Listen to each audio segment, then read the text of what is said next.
Okay, guys, I'm back with the Year of Billy Miller, and I'm back with the last chapter in part 3. Remember, part 3 is called Sister. And in chapter 4, um, Billy asked Sal to stay up with him, and he was going to give her the pearl, remember, the magic pearl? But she fell asleep, and then he fell asleep. Chapter 5. Wake up, sleepyheads, said Gabby. Billy blinked. For a moment, he had no clue where he was. He stretched, like a bubble rising through murky water to sunlight above.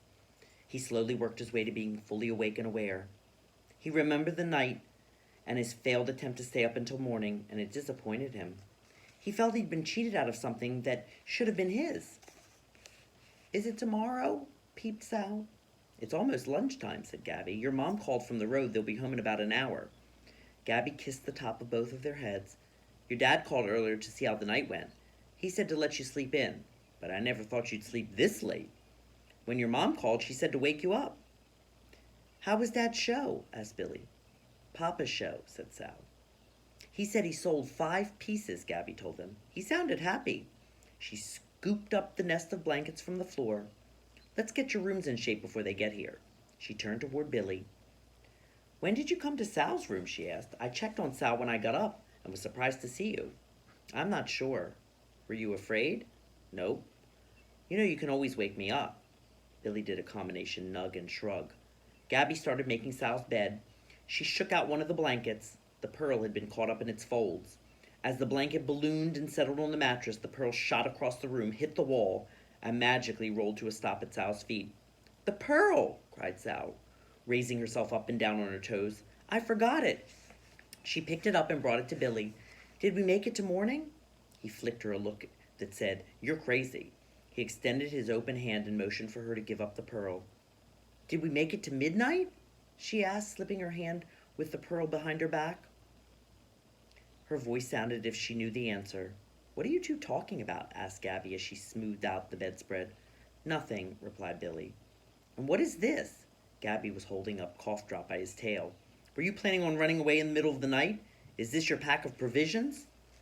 That's Cough Drop, said Sal. Billy made him for me. He's the Drop Sister's cousin. He just eats cough drops and he can't talk. Gabby laughed. You are clever, Billy boy, and smart. I didn't know anything about the Year of the Dragon until last night. Soon will I learn everything? Asked Sal. Yes, you will, said Gabby. Gabby told them to get dressed and hurry down to the kitchen. I can make you something to eat right away, or we can make a big brunch and wait for your parents to get here. Brunch, said Billy. Brunch, said Sal. Meet me in the kitchen, said Gabby. Billy and Sal were alone, their eyes connected, and they exchanged a meaningful look. And then Sal reached out reluctantly to Billy. She gave him the pearl, and she gave him the most forlorn expression imaginable. I tried to stay awake, she said. Me too, said Billy. I almost did it. Did you make it to midnight? I might have, I'm not sure. I think so. They stood together in silence, Billy's forehead wrinkled in thought. These were the things he was thinking. I don't really care about the pearl. Sal helped me last night, but I can't tell her that. If I give her the pearl, it would be a way to thank her without having to say anything. Here, he said, you can have the pearl, Sal.